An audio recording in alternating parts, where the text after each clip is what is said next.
Здраво, дечки, ние сме Праше Паталец, не Гаталец и вие гледате нашата прва пилот епизода. Јас сум Владко. Јас сум Ана.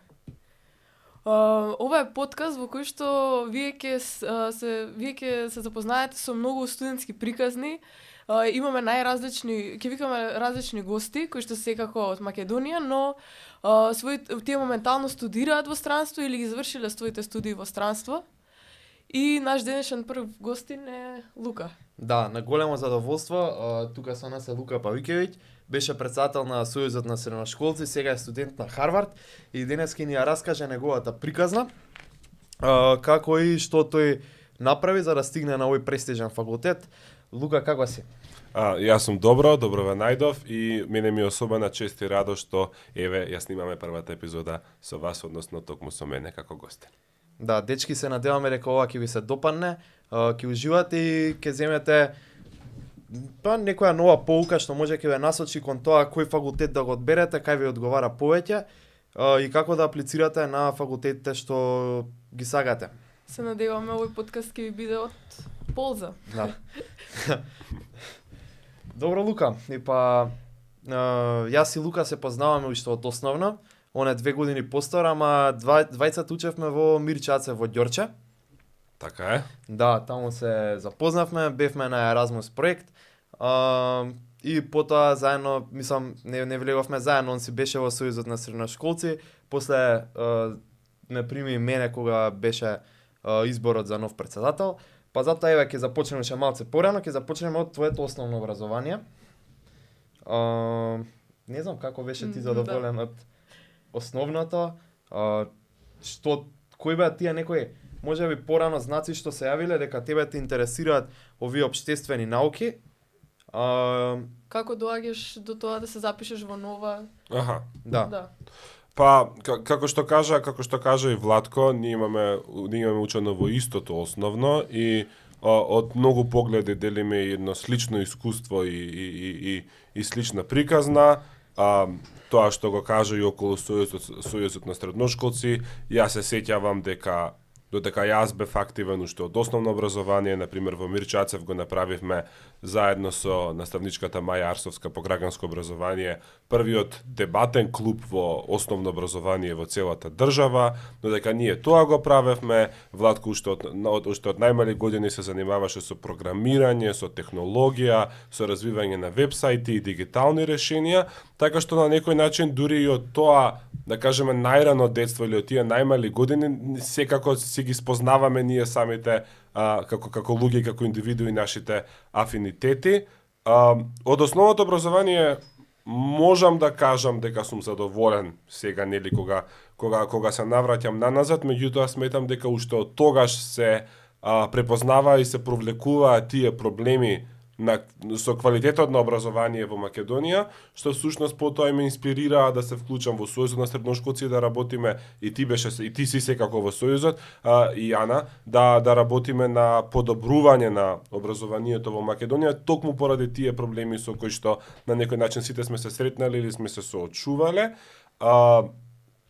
Нова и аплицирањето таму, да ти го одговорам и твоето прашање, беше исто така интересна приказна и се сеќавам дека заедно со мајка ми кога ја читавме нивната веб страница, стипендијата Борис Трајковски беше објавена и посочена како стипендија за 4-годишно школување во Нова и всушност направивме пресметка дека ќе биде 8-9 оделение, прва и втора година средно, а за тоа време да собереме пари за да ги доплатиме трета и четврта година. Меѓутоа таква не била замислата на фондацијата, туку всушност школувањето било за 4-годишно средно образование и јас првата апликација поднесов уште во 7 оделение, меѓутоа таму кога објаснив дека сум 7 оделенче, тие од наредните години веќе почнаа да ставаат на страната како специфичен критериум дека треба ученикот да биде од 9 оделение. Што ми е поентата и зошто ова го кажувам?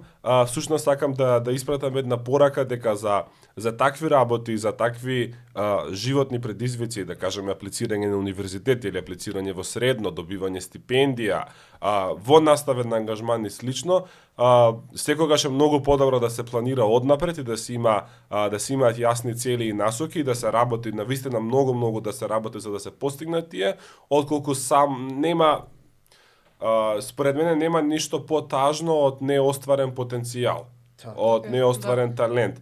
И кога некоја младо дете ќе си ги препознае тие таленти, сметам дека е апсолутно нужно да работи, многу да работи, да се вложува за да ги софистицира, за да ги подобри истите, меѓутоа и да ги отелотвори, да дадат да даде некаков конкретен резултат и да се оствари својата цел, а тоа се остварува само преку работа. Така. Зашто баш нова избра? Затоа што еве кажеш дека уште од 7 делинија ти сакаш да се запишеш во нова. Зашто толкова љубов?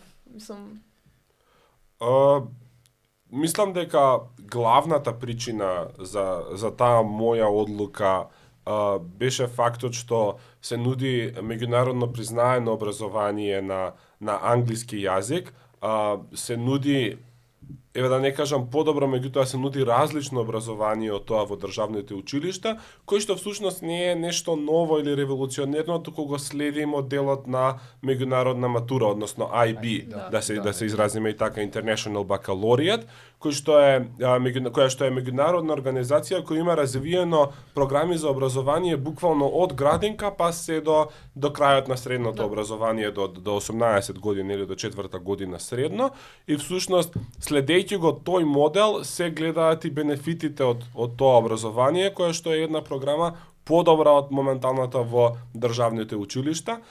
Истовремено пак можам и да спомнам дека и самата стипендија има едно символично значење за мене, а тоа е фактот што ја доделува фондацијата на нашиот прерано загинат председател Борис Трајковски, кој што, како што знае јавноста, беше методист. А да се вратиме и на пораката за работа и за труд, токму методистите пак својата вера ја врзуваат и со јавната работа, односно да се работи, имат на таква силна етика и дисциплина кога станува збори за својата кариера, меѓутоа истовремено тоа трудолюбие и таа вредност ја поврзуваат и со помош на заедницата. Не да се работи само за себе и за своите цели и интереси, туку да се помага активно на другите. И мене навистина ми беше голема чест што 4 години ја носев таа титула да бидам Борис Трајковски стипендист. Супер, Лука, одлично. Дали нова ти беше твој прв избор? И кога аплицираше за нова, дали ти очекуваше дека ќе ја добиеш таа стипендија? Дали имаше план во кој училиште бидел доколку не ја добиеш стипендијата и зашто приватното образование, кои се некои од тие клучни разлики? Сега да не навлагаме во специфичности, ама вештини што ги развива приватното образование, а не ги развива државното. Ако може малку повеќе за тоа. Да, стипендијата секако беше пред се поради финансиските можности, бидејќи знаеме дека приватното образование во Македонија е скапо и дека не секој е еуфемизам, огромен дел од населението не може да си го дозволи. Секако има и разлика меѓу самите приватни училишта и квалитетот на образовната услуга што ја нудат, меѓутоа можам да кажам дека самиот факт што постојат такви институции на македонско тло и во македонско поднебје, во македонски контекст, ни кажува дека можеме подобро и можеме да работиме поквалитетно. Еве сетете се вие колку пати сте се соочиле со изјава, па менталитетот наш не е таков, народот е лош, народот е расипан, не можеме ние вака, не можеме така. А еве имаме примери од кои што сметам дека државното образование треба да учи, на крај крајва па и приватното треба да учи од државното во некои погледи, за да можеме сите да градиме еден поквалитетен образовен систем, а истото важи за сите сектори. Доколку не ја добиев стипендијата, не знаев дали ќе ја добијам, туку апликациите чинам беа во јануари или февруари за првиот круг, кој што се состоеше од тестирање по англиски јазик и по математика. Јас буквално целиот зимски распуст малта не го поминав, спремајки се за тие тестирања и активно решавајќи задачи, вежбајки и слично. Од друга страна пак, доколку не ја добиев стипендијата, мојата втора опција или мојот така бекап план да кажам, беше гимназијата Орце Николов, која што секако важи за можеби најдоброто училиште во државата моментално. Да, во Орце, па мислам и до ден денес себе чисто од активност во Сојузот, што имаме јас и членовите, така мислам дека се подобри во воншколски активности во споредба со другите, поактивни се. Орце според мене е интересен пример што кажува дека можеби не е се во наставата кога станува збор за училиште. Да. Треба да има и таква клима која што ќе биде активна, деца кои што ќе се подржуваат меѓусебно, кои што ќе бидат и наставно активни, на надпревари, вон наставно и така се гради еден имидж на школата, кој што тие го имаат. Па ти нели ја добиваш сега стипендијата и како беше твојата реакција кога нели прочита дека ти си тој што ја добил стипендијата и како беше реакцијата на твоите? Кој што бил во Мирче Ацев ќе знае дека како повеќето државни училишта до главниот влез се стигнува преку скали, нели тој никогаш не е на приземе, туку треба да се помене на огромна скалила за да се дојде до главниот влез. И јас се сеќавам дека бев излезен на мал одмор надвор од училиштето, баш пред скалите, и случајно ми текна да го отворам вебсајтот на Нова, и видов дека сум ја добил стипендијата, и се сеќавам дека таа детска реакција се уште беше да се искачам по скалите со ненормално голема брзина и како имаше училна вака од другата страна на скалите да го претрчам цел школски хол и да се израдувам. Па супер, добро, тоа е навистина една убава реакција, мислам, знаеш дека следниве 4 години ти се тебе обезбедени во нели еден систем што ти си го сагал тогаш и најверојатно и сега. Ама и сонот си го исполнува. Нормално. Меѓународната матура, што ја нудат повеќе училишта во светот, сметам дека е да не кажам најквалитетната, меѓутоа сигурно една од поквалитетните образовни програми на светско ниво. Да. И секој што си има шанса да ја дозволи и му се пружа некаква прилика да посетува IB образование, сметам дека таа шанса треба да ја прифати. Да, па мислам дека и токму оваа програма, IB програмата, е нешто што можеби треба да се насочи некој кој планира да иде во Америка на факултет, бидејќи во Америка нели учениците што во средно училиште учат во Америка добиваат GPA, тоа е просекот, среден просек на крајот година што го имаат и со тој може да аплицираат на факултетот. А мисла дали е точно дека IB програмата го нуди сличното искуство за луѓе што не се во Америка, они да ги приложат тие оцени таму, бидејќи како ученик од Македонија, некој кој аплицира во Америка, мислам дека документот што го доставува означува само колкав број на часови тој посетувал, додека IB програмата има детални оцени за секој од предметите што се ги посетува. Да, IB не е исклучиво американска програма, туку навистина е меѓународна програма и повеќе држави ја признаваат, така што се согласувам со тебе, да, помага и за аплицирање на американски факултети, меѓутоа чисто да знае публиката, помага и со аплицирање на сите други универзитети, да кажеме во Европа, Германија, Франција, Англија и така натаму. Моделот на меѓународната матура, на IB матурата е прилично интересен, бидејќи подразбира да се учат само 6 предмети, кои има големо право на избор ученикот кога ги бира тие предмети, меѓутоа за секој од тие предмети има јасно дефинирани компоненти. Да кажеме, има една интерно оценета компонента која што представува, например, по англиски и по македонски јазик пишување на есеи, за математика е изработка на математичко истражување, за биологија работа во лабораторија и така натаму, меѓутоа истовремено пак се полагаат повеќе испити по еден предмет. Значи не е како со државната матура еден предмет, еден испит, туку например се случува за еден предмет, да речеме биологија, да има 3 испити. Да. Меѓутоа, ако ми дозволите само уште ова да го спомнам, представува една одлична припрема и подготовка за првиот семестар на факултет. бидејќи баш така разговарав и со мои пријатели кои што се дел се и во Македонија, дел се во САД, дел се и по други светски универзитети, буквално кажуваат дека четвртата година од средно им била потешка неголи првиот семестар на факултет. Да, почу го тоа кажам. Да, па реално веројатно. Имам слушнато, сега не знам колку е точно, знам дека во Америка може да се земаат часови од факултет додека си во средно. Дали истото тоа е возможно во нова и дали тоа значи дека ти кога ќе се запишеш на факултет тој предмет ти е положен или како иде тоа? Тоа не е овозможено во нова. Добро.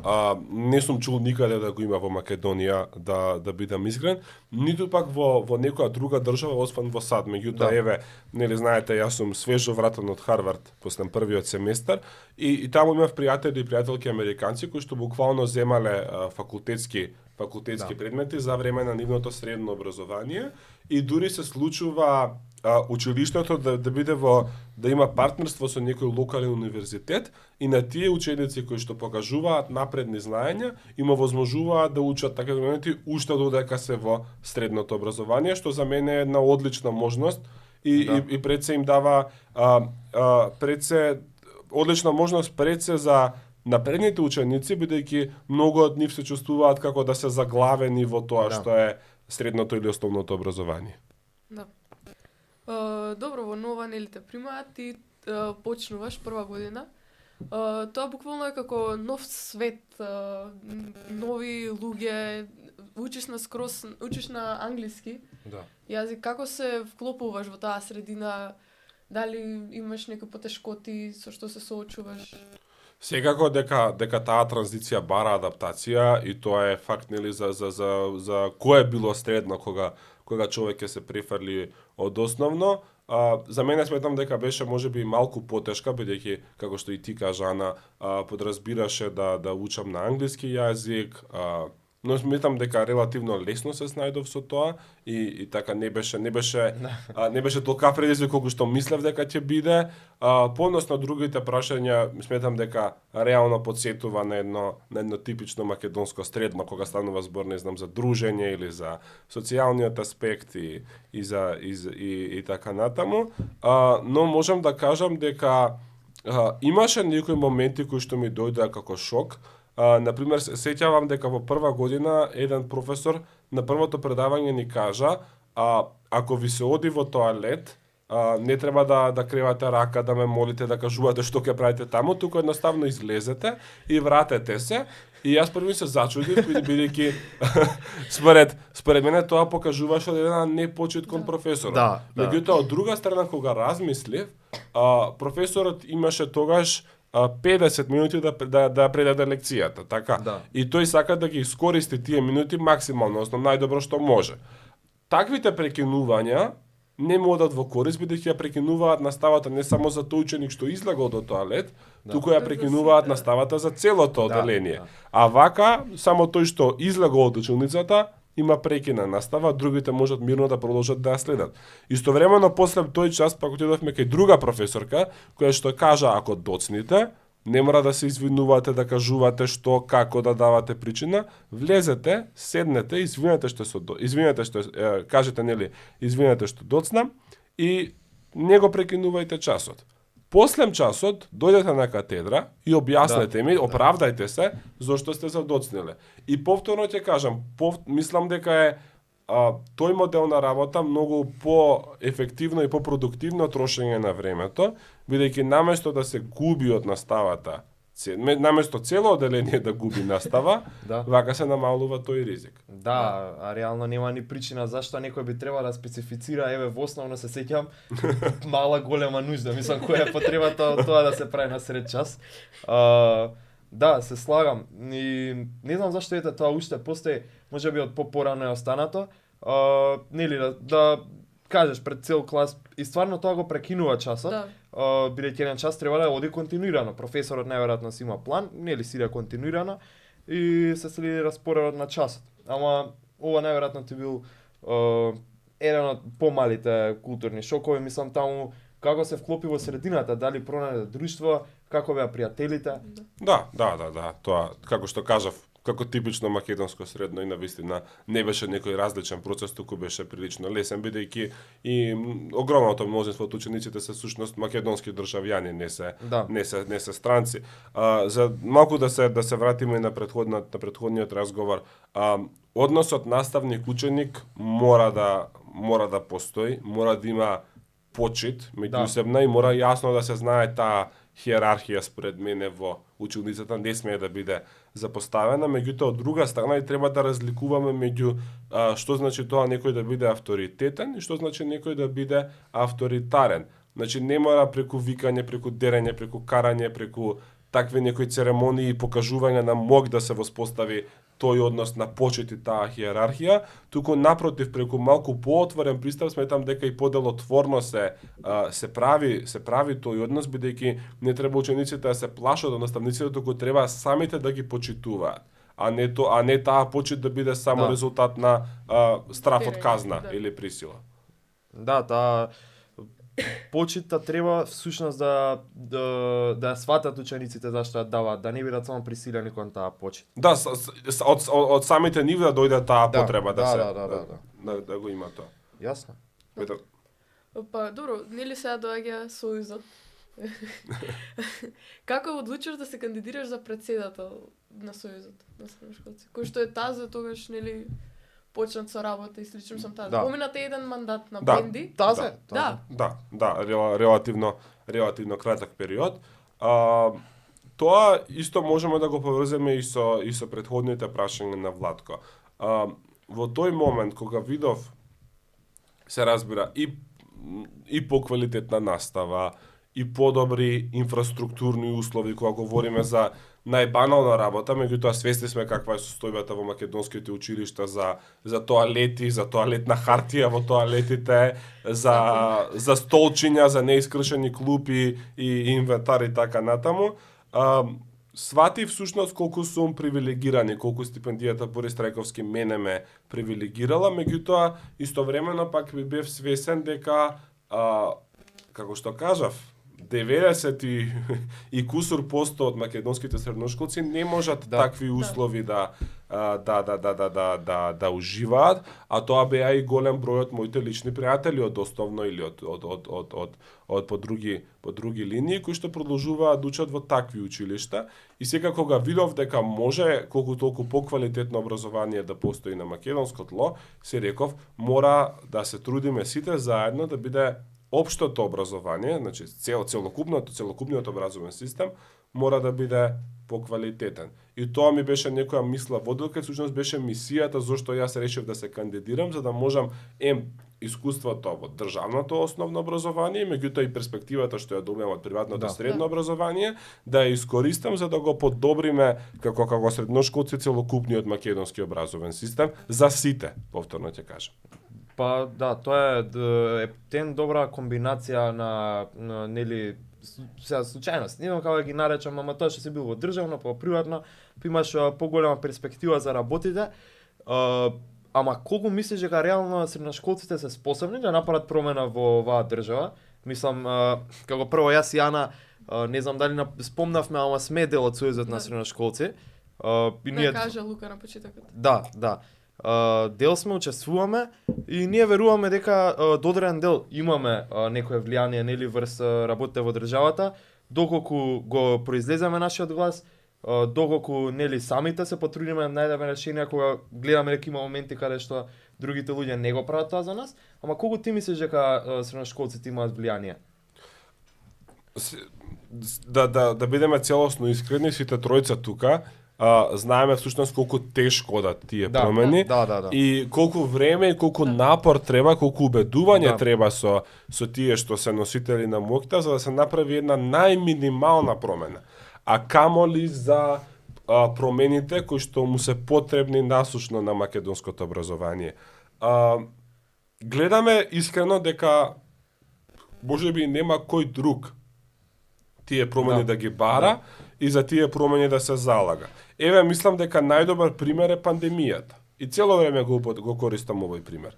кога почнуваше тој процес на повторно отварање и враќање во нормала на животот, се отворија кладилниците, се отворија казината, се отворија рестораните, кафичите, а училиштата останаа затворени. Единствената организација која што активно се залагаше да се вратат учениците таму каде што им е место во училишните клупи, беше Сојузот на средношколци со многу едноставна реченица. Мислам, сите ние знаевме колку ни беше неквалитетен образовниот систем пред пандемијата, а сега пак во 2023 минатата година ја видовме штетата по пандемијата. Излегоа најновите резултати од ПИСА, кои што покажаа дека 3 од 4 ученици во Македонија, 15 годишни, не го постигнуваат нивото 2 на ПИСА, кое што е елементарното ниво за писменост. Значи, говориме за ниво 2. Да подсетам, ПИСА има 6 нивоа.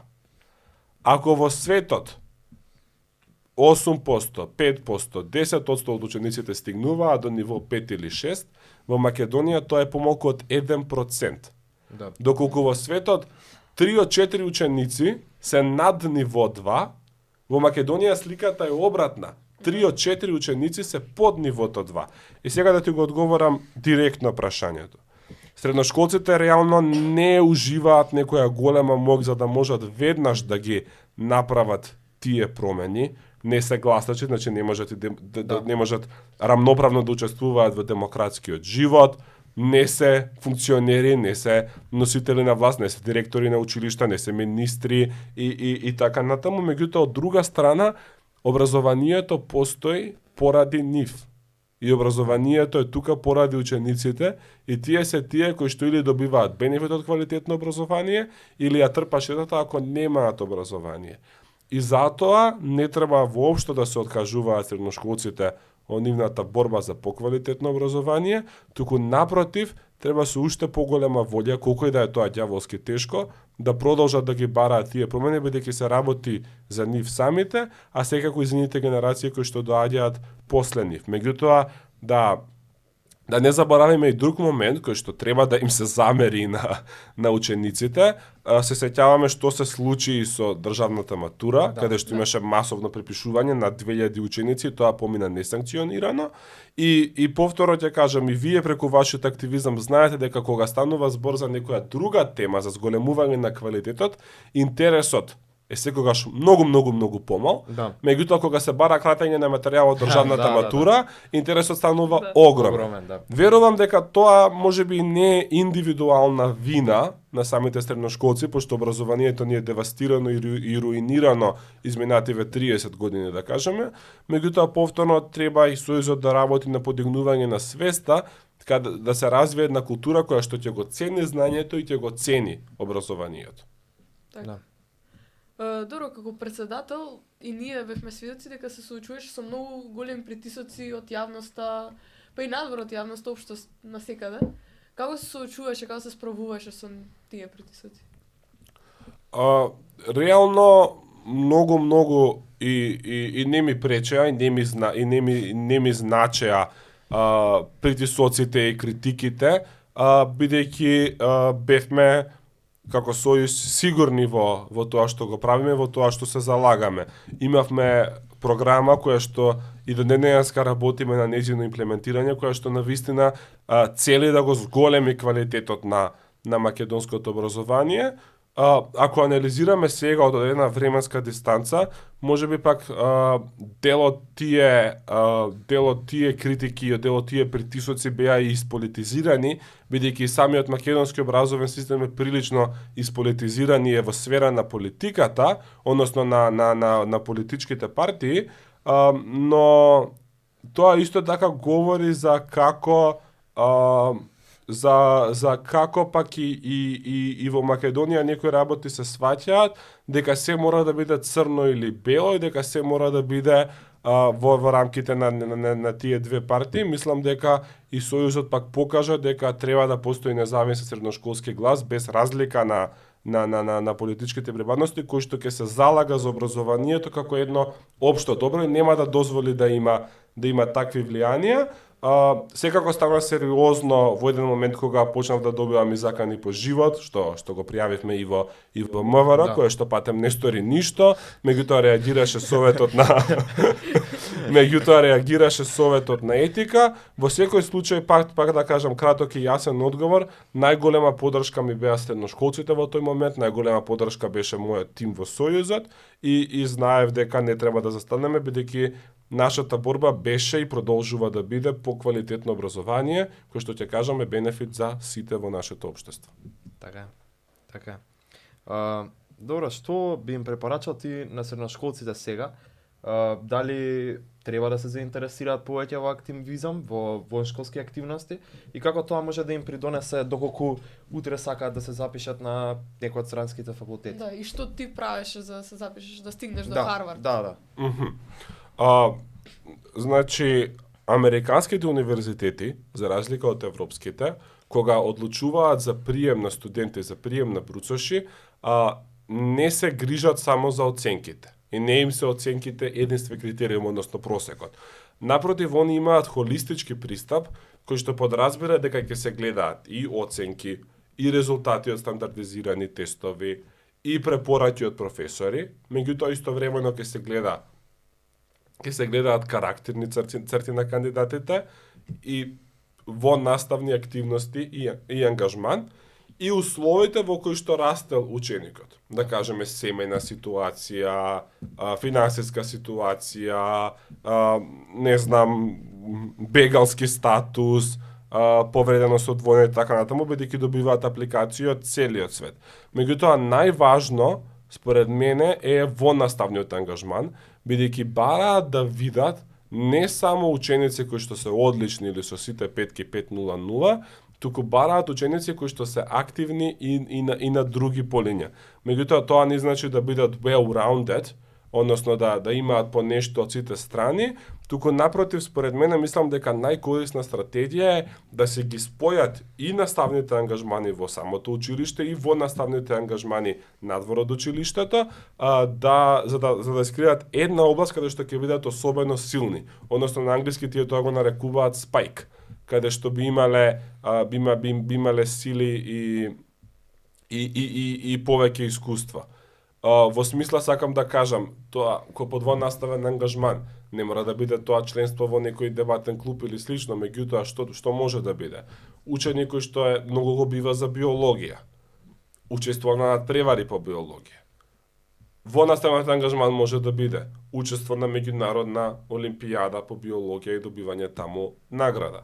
Може да биде истовремено посетување на летна школа, која што е за биологија, работа на истражување во лабораторија со професори, основање на клуб за биологија во училиштето, да ги информира и другите ученици да ја засакаат биологијата, или пак да биде тутор на ученици кои што покажуваат послаби резултати по биологија и на тој начин да им помогне за да ги подобрат своите знаења.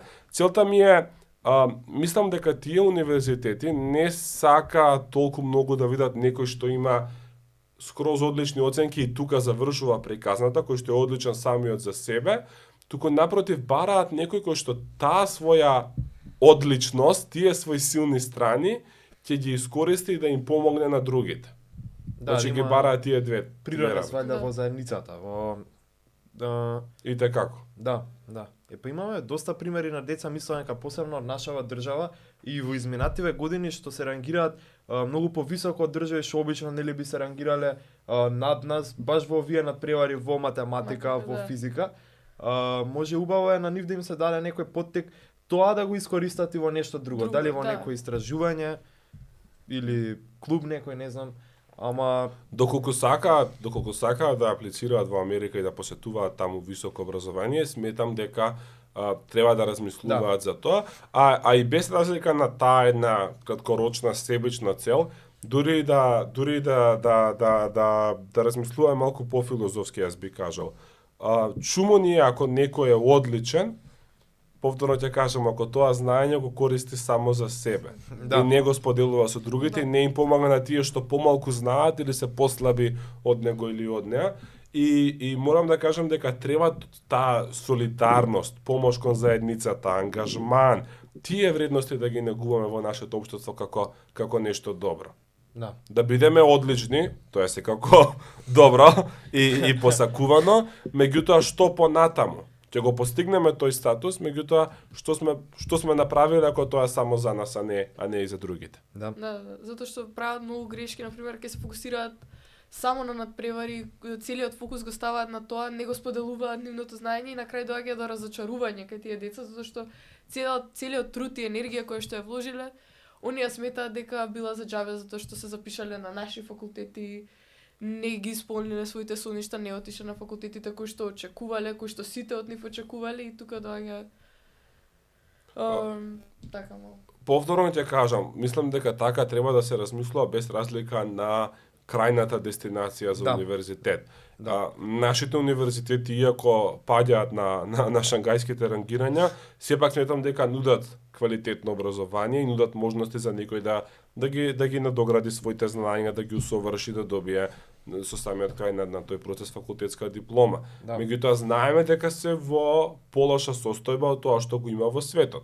Зошто тој ученик кој што покажува такви знаења, кој што добива први места на светски надпревари е одличен, доколку такво нешто му се случило, не треба да се разочара, туку напротив зашто не си го постави прашањето, како јас да го искористам ова мое знаење за да помогнам на универзитетот во Македонија, за да помогнам на Македонија, да помогнам на мојата заедница и така. Да, мислам дека тука доаѓа малце и проблем општествениот притисок од луѓето околу, кои што затоа што сите очекуваат од него нешто големо, да отиде на Харвард и тоа прави притисок кај самите луѓе. Да. А и општо околината, затоа што например децата кои што идат па например сите имаат очекување дека мислам голем дел се сите не можам да генерализирам. Да. Ама сакаат да отидат надвор од нашата држава. И затоа настанува и тој притисок кој што и тука не е толку добар. Сметам дека има социјален притисок и има јас. социјален притисок и баш тоа што го викаш, нешто големо да направат да отидат во странство, е нешто што го има створено општеството како карактеристика за дека нивното искуство во странство ќе биде многу поголемо него ли нивното искуство тука.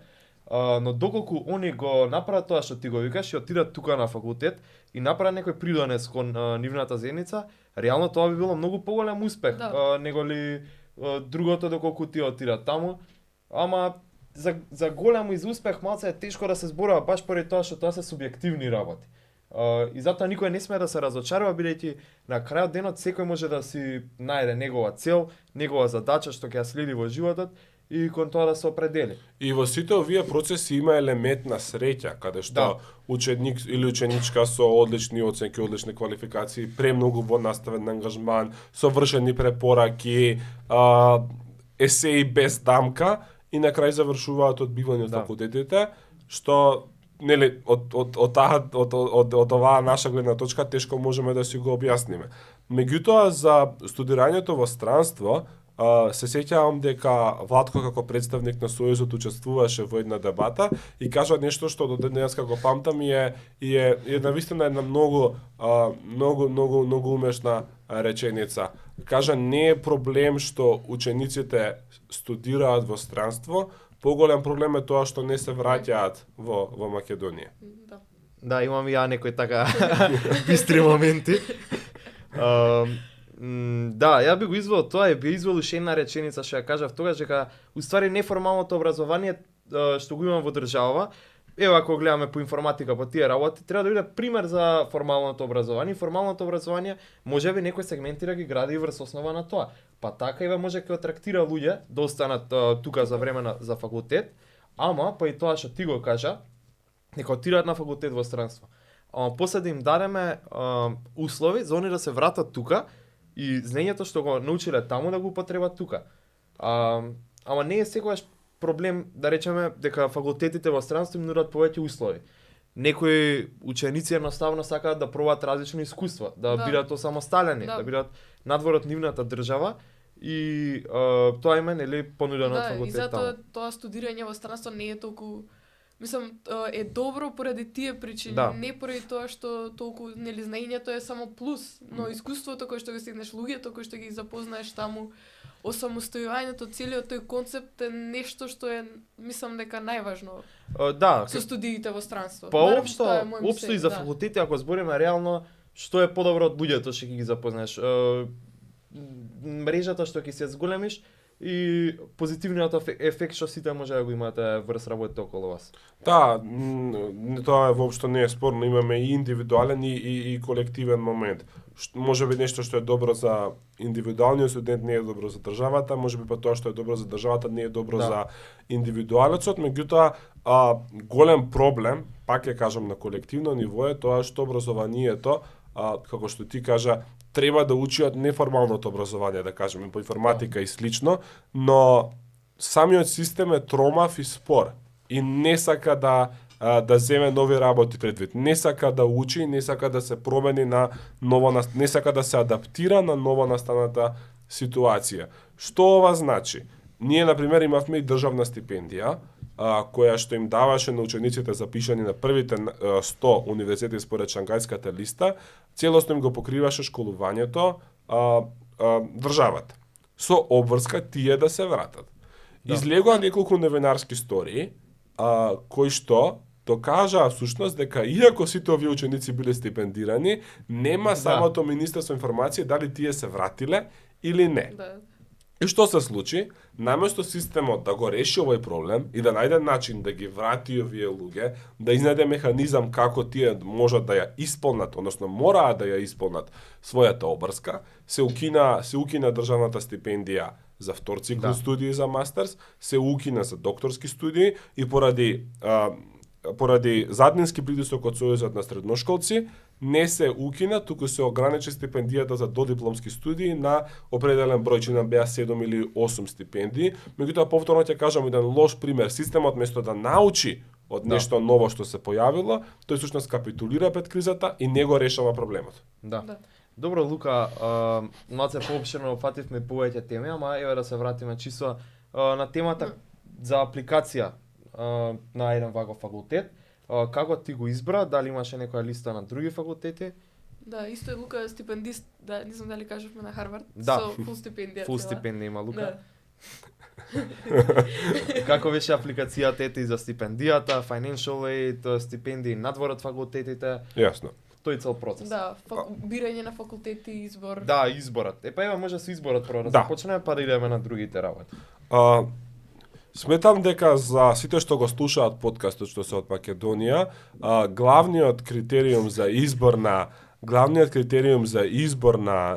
факултети е всушност стипендијата, односно финансиската помош што факултетот ја нуди. Бидејќи образованието надвор, особено високото образование во САД е многу скапо и сметам дека скоро никој во Македонија не може да си го дозволи. И од тој аспект императив станува факултетот да нуди стипендии кои што ќе ги покриваат сите трошоци на студентите. И кога тргнав да ја правам таа моја листа каде се сакам да аплицирам, се водев од тој критериум и ги проверував универзитетите по квалитет. Меѓутоа, што мене ми значи ако некој е најквалитетен, ако не можам да си го дозволам, значи по квалитет, по финансиската помош што нудат за меѓународни студенти. Во САД таквите универзитети се делат на две групи: need blind и need aware. Need blind значи дека ако ти треба тебе како студент повеќе помош за да студираш, тоа не ти ги намалува шансите да бидеш примен на универзитетот. Значи, финансиската потреба не е земена предвид кога се прави одлуката дали кандидатот ќе биде примен или не. Од друга страна пак, need aware универзитетите велат дека финансиската потреба се зема предвид и тоа всушност значи дека ако некому му требаат повеќе пари за финансиска помош, му се намалуваат шансите да биде примен на тие универзитети.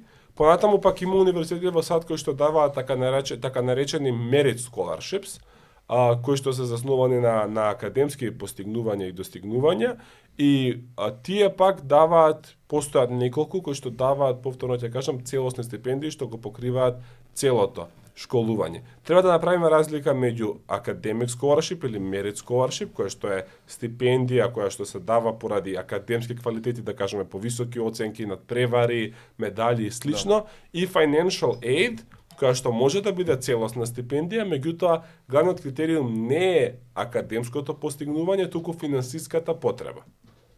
колку пари му се потребни на студентот да присуствува. Да. Добро, и всушност за овие сите работи ти треба најверојатно да подготвиш документи, финансиски извештаи и на друго, па после тие ќе се одлучат.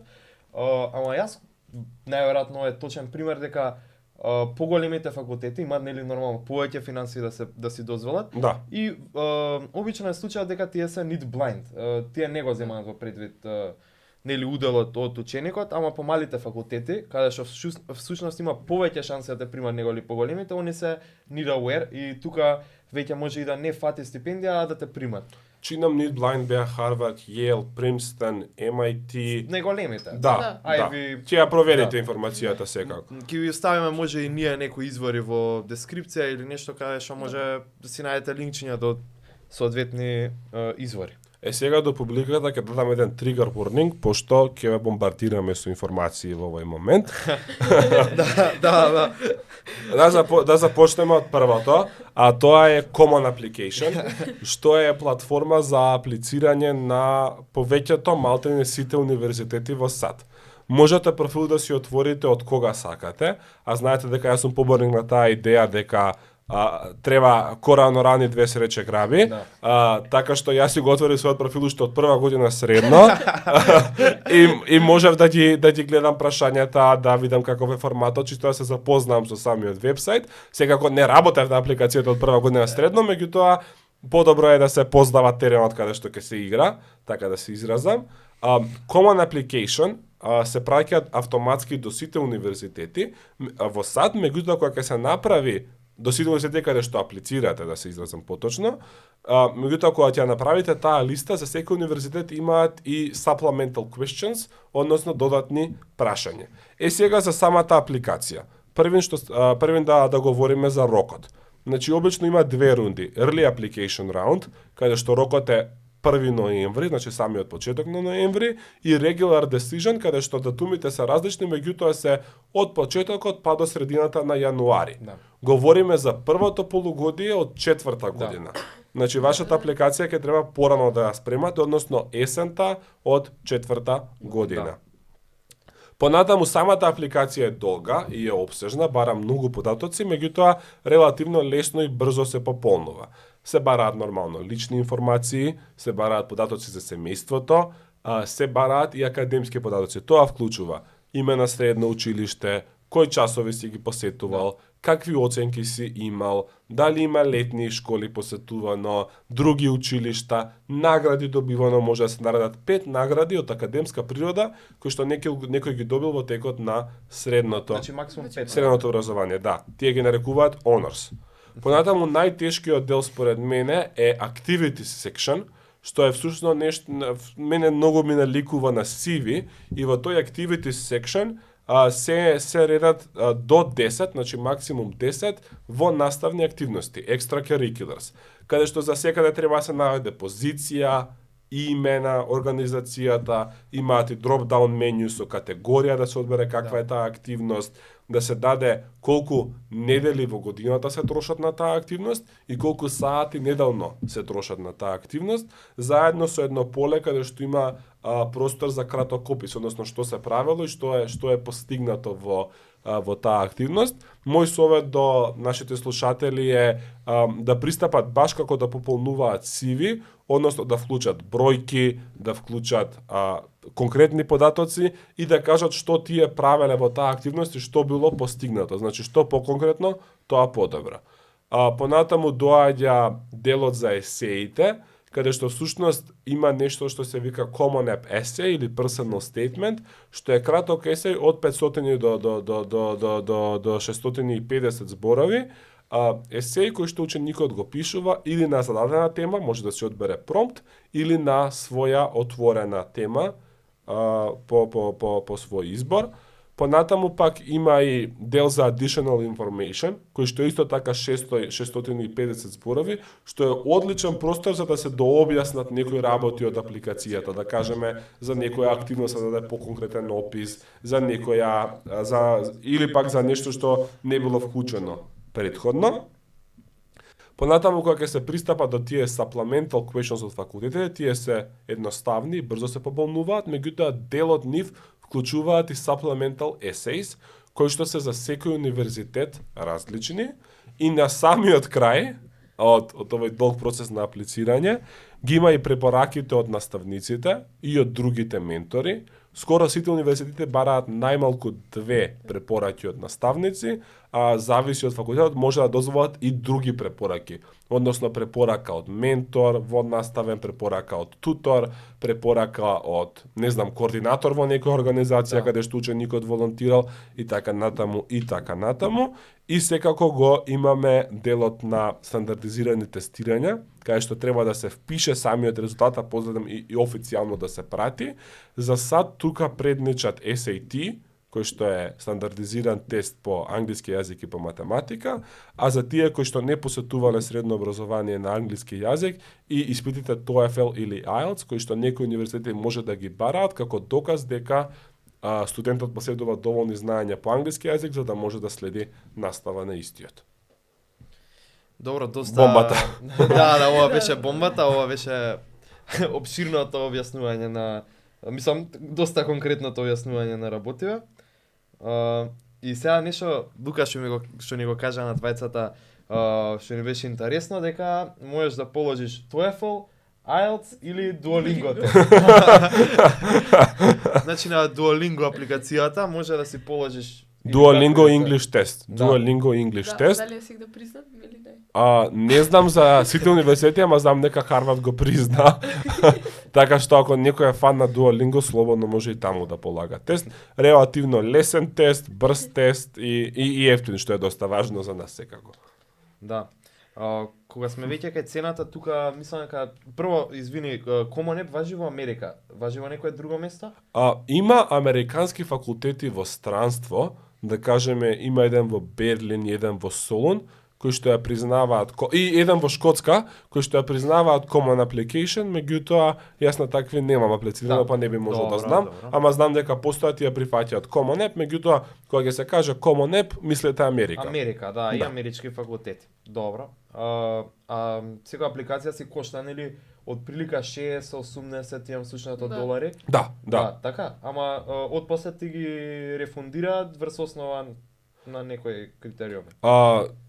Може да се плати таа, Добро. меѓутоа истовремено може и да се побара waiver. Да. Пред самото Да. поднесување на апликација има прашање дали ќе ви треба waiver, дали ќе ви треба како да кажем, дали ќе ви треба да ви се откаже овој трошок, бидејќи навистина некој ако аплицира на 5 универзитети, да кажеме 60 пута 5, тоа се веќе 300 долари, што е значителен трошок, меѓутоа од друга страна, таму има дадени опции зашто нели се е потребен тој вевер, а ако не е излистано, има и опција училишен службеник да поднесе документ дека на тој и тој ученик му треба такво нешто и всушност нашата академска советничка во Нова даде документ дека јас сум ученик со стипендија и поради тоа всушност не плаќав за моите апликации во САД. Да. Да кажеме Канада на пример нема waivers, универзитетот во Торонто бара секој да го плати тој Колку е трошок. Кај нив дури стануваше збори за поголема такса од 100 канадски долари. Да, тоа е веќе. Да, ти нисто дека не спомна дека си аплицирал во Англија, Канада и Америка. Да. На сите те примиле. Да. И дали имаше негде на друго место стипендија само мислам дали ти Да, имаше универзитети што нудеа, даваат. Сега вака, во САД процесот е полесен. Ова ќе заборавме да го кажеме. За финансиска помош во САД покрај оваа апликација бараат и посебна апликација за финансиска помош, која што во глобала вклучува пополнување на формулар и приложување на даночни пријави од управата за јавни приходи за двата родитела. Односно, всушност, со тој документ да се докаже колку домакинството, колку семејството има финансиски средства за да го покрие образованието.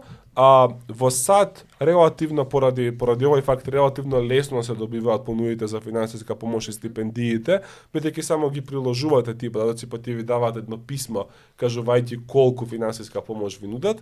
Во Англија тој процес е малку потежок и во Канада, бидејќи имаат стипендии кои што покриваат, повторно ќе кажам, целосниот трошок на школувањето, меѓутоа тие се и покомпетитивни и бараат посебен апликацијски процес. Значи, ем апликацијата на факултет, ем посебна апликација за стипендија. Да. Добро, окей. Више доаѓаме до место каде што ти аплицираш, те примаат на сите факултети. Очекувано беше да те примат на сите факултети, не беше? И како, нели, ти доаѓа од Харвард дека си поканет на интервју, така тоа е процесот, мислам дека прво треба поминеш интервју, па да ти кажат конечно дали си примет. Значи повторно. Како проаѓаш на тоа интервју, како изгледа тоа? Да, на американските универзитети има една пракса што се нарекува alumni интервју, каде што поранешен студент од тој универзитет прави интервју со кандидатите.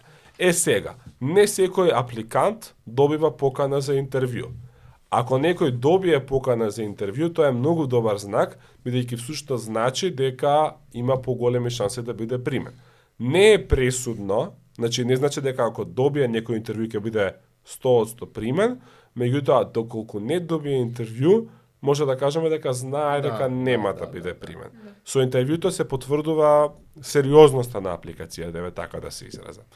Сега, тие интервјуа се еден многу лабав разговор, така да кажам, каде што со релативно млад човек, нели некој што дипломирал пред неколку години од факултет, се среќавате или физички или онлайн, бидејќи сме ние во Македонија, во главно тие се прават преку Zoom или преку некоја таква апликација и едноставно имате 30 на минути опуштен разговор и клучно е апликантите да бидат опуштени да покажат самодоверба и преку тој разговор тој што интервјуира всушност треба да го процени карактерот на личноста. Сега прашањата во смисла се повторно ќе кажам релативно можеби клише и лесни, ама се бараат некаква подготовка. Прашуваат на пример која ти е омилена книга, кој ти е омилен предмет на училиште, кои се своји силни страни, слаби страни, како би го поминал својот совршен ден без обрски и слично. Сега на сите овие прашања може да се даде лесен одговор, меѓутоа треба да се даде одговор кој што ќе им покаже или некоја нова димензија на кандидатот или некоја длабина и така натаму. Како завршува интервјуто, тие всушност праќаат извештај до канцеларијата за прием до admissions office на тој универзитет и им даваат оценка за самото интервју и клучен тип според мене за тоа интервју е, всушност ќе кажам two tips, два совета. Првиот би бил да се спомнат конкретни активности од тој универзитет. Со тоа се покажува всушност дека тој што аплицира си истражил, да дан the research и усмисла да каже дека еве ако го прима таму би сакал да го прави тоа и тоа и тоа. Значи нешто специфично за факултетот, а вториот совет е секогаш подгответе прашања за тој што ќе ве интервјуира. Значи на самиот крај прашува дали имате прашања за мене и ако се каже не делува малку и несериозно, не заинтересирано е тоа зборот што го барав, а вака всушност се покажува ем интерес, ем и посветеност да се истражи доволно добро материјата. Да, иначе мислам дека исто важи и за интервју на работа и за клучни работи, зашто ако ги прашате и вие повеќе прашања, ќе сватат они дека вие сте заинтересирани и нормално ќе го зголеми впечатокот за вас. Една бумерска шала, една бумерска шега, само на работа не прашувате колку ќе биде платата од дома. Да. Добро. Добро, те примаат на факултетиве. Реакцијата која ти беше? Ако таква беше реакцијата во основно, за факултет беше многу чудна реакција, морам да кажам. Ја не се познав себе си во тој момент. Како отворив 1 саат, 2 саат са бајле, бидејќи нели разлика во временски зони компјутерот, и се отвара тоа дигитално писмо и автоматски пукаат некои такви компјутерски конфети, па иде некој видео, некои фанфари, некоја музика и нормално првата работа е што се чита е тоа болдирано congratulations, ако го нема тоа е лош знак. И ја го гледам тоа, драги слушатели, само реков ха. И тоа беше реакцијата и така малку ми требаше доста време да се свестам всушност што се случува, ама да, чудна реакција, во секој случај. Што не ја снимав патем. Тоа ти ја мисля дека најголема грешка. Пуштевме сега тука И разбуди видовте. сите у 2 сати. Не, беа будни. Беа будни. Беа будни. будни, Ние- Добро, да. сите чекале. Ние релативно досна си легнуваме, така што Добро, добро. се гледаше некоја серија. Да, да. Дали кога отиде на факултет, тоа што го виде таму ги соодветствуваше на твоите очекувања од тој факултет? Дали ти се снајде во околината како што мислеше дека ќе се снајдеш? Дали најде луѓето што мислеше дека ќе ги најдеш? Повторно ќе те цитирам тебе кога кажа дека можеби на факултет е најбитен нетворкот, односно мрежата на луѓе која што човек ги создава. Сега според мене така јас имав едно очекување дека универзитетот ќе биде чисто академска средина, каде што главен приоритет и главен интерес на децава, на моите колеги, ќе им биде академијата, дека сите дека сакаат да станат професори на факултет, дека ќе истражуваат и се. Сега не сакам да кажам дека не ги интересира академскиот дел или материјалот што се предава, меѓутоа поголемиот акцент меѓу поголемиот дел од студентите е паднат на тоа вмрежување, Да, на конектирање, на барање конекции и всушност сметам дека поголемиот дел би сакале не толку да работат во академската сфера, колку што би сакале да работат во корпоративната сфера, односно во големите компании и корпорации, каде што, не знам, консултанти, економисти и така натаму и така натаму. Така што во тој поглед не сакам да кажам ме разочара или нешто, меѓутоа моето очекување беше поинакво од реалноста која што се испостави. Добро, сега таму одиш ти си запишан на историја. Така или? И да и не. Уште еден интересен податок. Да, во Америка за разлика од Европа и Канада не се аплицира на факултет, како да кажеме, не знам, Финкеле, факултет за ликовна уметност, за музичка уметност, правен факултет, економски факултет и така натаму, туку се аплицира на универзитетот. Се аплицира на самата институција и првата година е всушност општа година каде што се нема мејџор, се нема поле на студирање, поле на концентрација. Туку се очекува да се земаат елементи од различни дисциплини, од различни факултети, за на почетокот на втора година да се определи студентот што всушност ќе студира наредните 3 години. Меѓутоа, како што и ти самата кажа, јас де јуре на документ моментално не студирам историја, меѓутоа во пракса и во реалноста и дека како студирам и тоа ќе ми биде определувањето. Да, планираш академски да се насочиш или? Па да, тоа ми е сега вака една начална кариерна замисла после факултетот да се запишам на докторски студии, на постдипломски студии и еден ден да предавам на некој универзитет. Понатаму се веќе си таму 3-4 месеци затоа што си прва година, така? Да. Беше 3-4 месеци се врати. Нешто интересно од тој студентски живот? Не од Таму студентски што е. живот, ќе ви кажам интересни работи од американскиот живот. Нели знаете, ние тука клучевите кога сакаме да ги внесеме во квака, да ги внесеме во брава, всушност клучалката е надолу ставена. Меѓутоа во Америка, и тоа ми беше првиот културолошки шок, клучалката е нагоре ставена, всушност обратно се врти клучот и така се става во брава. Тоа беше еден интересен момент и нели пиеме сите Кока-кола, Фанта и слично. Фанта оранж во Македонија и во Европа е жолта, како што треба да биде. Меѓутоа во Америка е портокалова, баш како помаранџа. Тоа беа исто така културни шокови, културолошки шокови. Друг интересен момент е, ние сме навикнати со браканите знаци да немаат текст. Меѓутоа знакчето што е за едносмерна улица дека не смее да се влезе, буквално над белата линија пишува do not, а под белата линија на знакот пишува enter, do not enter. Така што на самите сообраќајни знаци имаат и текст.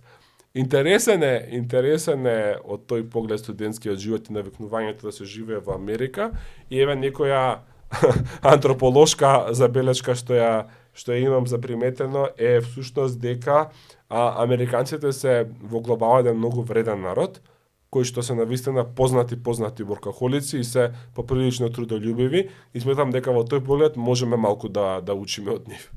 Да.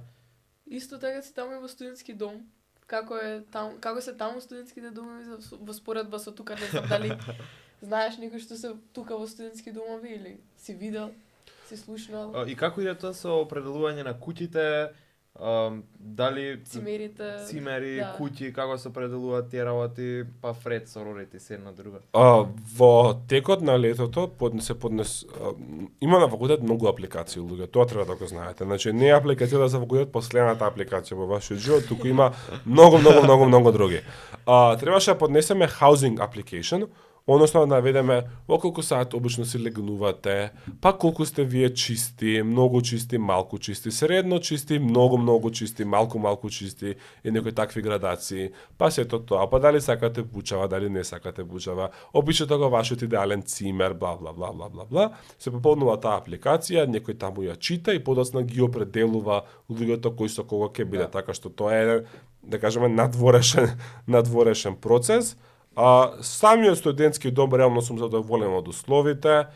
Живеам со два цимери во соба. Собата е голема и всушност се состои од две соби. Едната е, да кажеме, спална, другата е, да кажеме, канцеларија, каде што се работиме, си учиме и слично.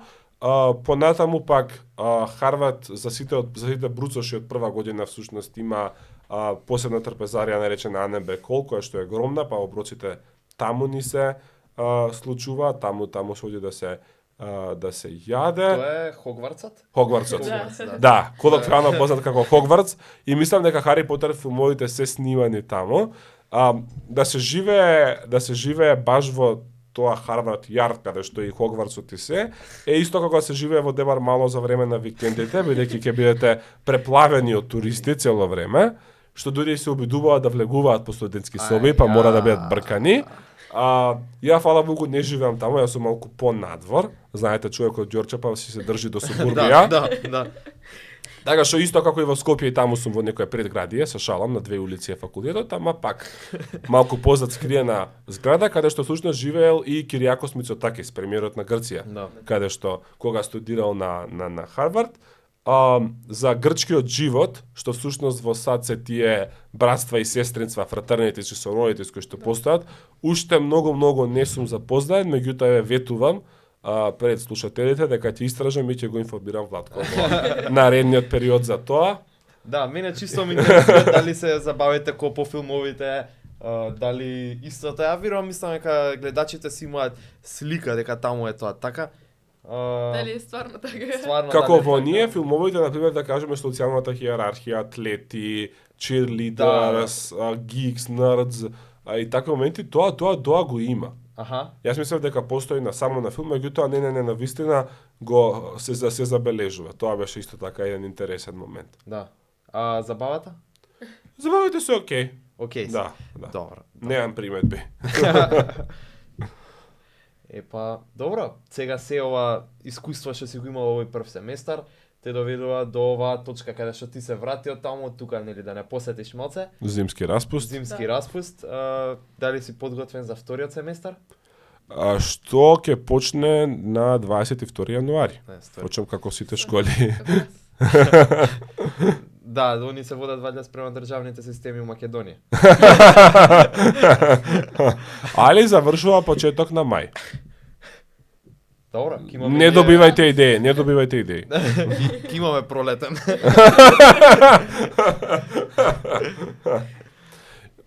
Имав предмет политика на американското образование, што се бавеше со американскиот образовен систем, и видов дека покажувањето на мојот професор дека делиме многу слични проблеми. И се реков, па не е можно да имаме толку слични образовни системи, мислам да имаме толку слични предизвици и проблеми, Да. и после тоа излегува PISA резултатите, и всушност Америка по сите мерила, значи и во математика, и во читање и пишување, и во природни науки, е подобра од ОЕЦД просекот. Македонија за жал се наоѓа на дното. Да. Да. Меѓутоа американците велат, не велат, ние сме подобри од просекот, супер. Они велат зашто е Сингапур пред нас, зашто е Финска пред Да. нас, зашто има некој што е подобар од нас, зашто не сме први. Ние пак се наоѓаме на дното за жал, а многу изгледа дека не се секираме за тоа. А тоа треба да се промени. Да се надевам дека тоа ќе се промени се. Ќе имаме еден ден на подобро образование. напорите ние што ги правиме за теми што не засегаат нас Да. и луѓето околу нас дека ќе успеат и дека па еве и ние кога ќе завршиме со средното ќе оставиме нешто добро за нас како што остави ти со Сојузот. За идните генерации. Фала Да, ви. за идните генерации. Да. Па добро. Има нешто друго што вака сакаш да кажеш. Би ги охрабрил, повторно ќе кажам слушателите, да си ги следат своите планови, своите соништа, да работат на тие апликации. Им посакувам среќа, да се запишат таму каде што посакуваат. Сега дам дека со овој разговор помогнавме да се долови малку тој живот Да. и процесот на аплицирање. Ви честитам вам двајца за идејата што ја имате да се направи ваков подкаст. Сметам дека е свежина на македонската јавна сфера и ви посакувам многу среќа и успех. Фала. Истовремено би им порачал на слушателите, повторно ќе кажам, дека се може да се постигне само преку многу труд и многу работа и им порачувам и им посакувам систематски да приуѓаат на нештата и дека не треба идејата да биде еден американски интересен идиом pie in the sky, пита во небото, Да. не треба да биде прасо што лета, туку треба да биде нешто остварливо, конкретно, а тоа повторно ќе кажам можеме да го оствариме само преку труд. Да. Океј, Лука. Фала ти што ни беше наш прв гостин. Фала на ви. оваа пилот епизода. Ни беше голема чест. И мене. Да. Се надевам дека слушателите произлегоа со нешто убаво од овој разговор. Ептен мило ни беше. Мислам дека стварно покривме се што сакаме, зашто сакавме да се осврнеме и кон Лука вака како персона, и работите што ги правил тој на факултет. Па ќе имате и во дескрипција точки каде што може да се навратите на одреден дел, на некој друг дел. Да, и чекаме ваши реакции, дали ви се допадна, дали не ви се допадна критики, се надеваме дека ќе продолжиме понатаму. Да, заследете на социјалните мрежи. Ова се е поддржано од Радио МОВ и на нив им благодариме и за техничарите кои стојат зад камерите. И така, се гледаме во следна епизода.